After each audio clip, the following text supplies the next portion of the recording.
Hello friends, good morning. आउटे fresh blog को स्वागत जनाऊँगी। एबी रो मॉर्निंगटा पूरा बिजी कहीं छुआंकर पूरा एबे स्कूल खुली जाइए। सेमानकु सकाळु जल्दी उठेबा ठीक टाइम रे रेडी करबा दायित्व होइछि आमर। आउ मोर तो जानिथिबे दुई जण को एका संगे रेडी करबा मो पक्षे असंभव। सेथिपई समस्त छुआ को पछरे ही बिजी रही जाइथांती।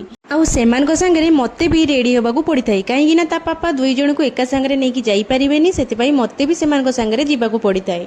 तो आमे आसिकी पहुँची गले स्कूल ले। एमाने एबे प्ले स्कूल ले पढ़ुचंती। आज आसीबा बेले दी जण कहले आमे आज जम्मा कांदीबानी, सेठी जाके आमे खेलिबा पाठ पढ़िबा।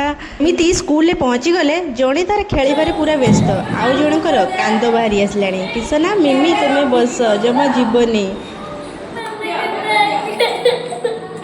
प्राय तो सबु छुआ सेमती घर जिते एक्साइटमेंट रे आसीथिबे स्कूल पहुँची गले तांको फ्यूज जोड़ी जाए।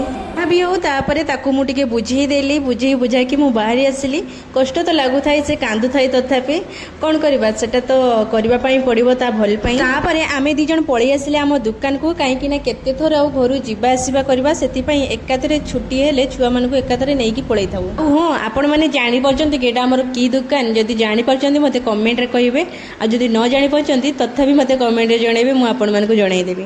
ओइ छुआ ओइ मु बसची केड पसी आछो तुमे हैं मालिक बसची गोटे शिष्टाचार नहीं पसी आछ पचार मत पसी आसवा आगु हैं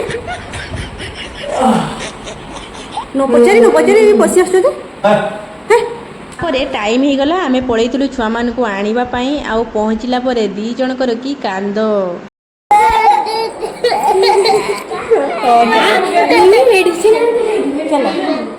जेमती स्कूल बाहरी आछंती दी जणकर खुशी आ कहले न सरे। कांद कुआडे गायब हो गला। केते खेलिलु गो कांदी चुकी ना कांदिनु चल मिछरी कांदी। स्कूल जीवा बेले तांको जजाबा को कहितला आम नाकी छेनापुड़ आनिथिबो, केने ना दी जणकर छेनापुड़ बहुत फेवरेट। तो एइटा थिला मोर, अरे ना ना खाली मोर नुहे मो सबु माँ मानकर जो मानकर छुआ स्कूल जाउथिबे से माने ठीक बुझी पारिबे सकाल टाइम टे केते व्यस्त भितरे चली जाई थाए छुआ को रेडी करिबारे।